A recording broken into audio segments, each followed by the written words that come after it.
Dr. Andrew Kolodny is an expert on the opioid crisis in the US.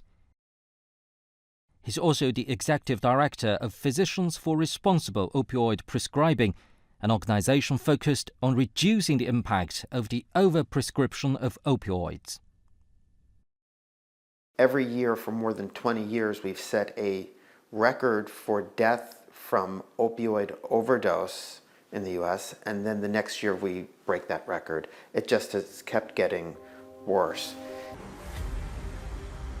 To date in China, no cases of the wide-scale abuse of fentanyl have ever been uncovered. But in America, it's a different story. The overprescription of medical opioids is exactly where its opioid addiction started.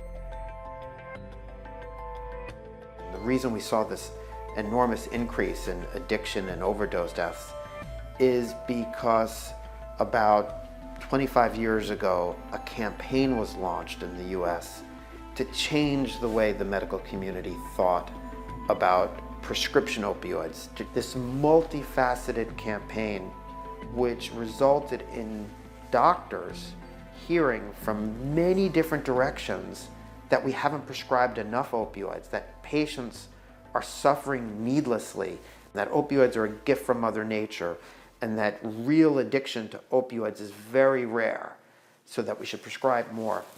That was the campaign that changed prescribing practices. It was marketing and advertising disguised as education and advocacy. And behind all of this was a desire for profits by pharmaceutical companies. On how the US needs to tackle the drug issue, Ethan Naderman, an expert on drug policy and founder of Drug Policy Alliance, has said in his podcast that trying to focus on the supply side is essentially a fool's errand, because so long there's demand, there will be a supply.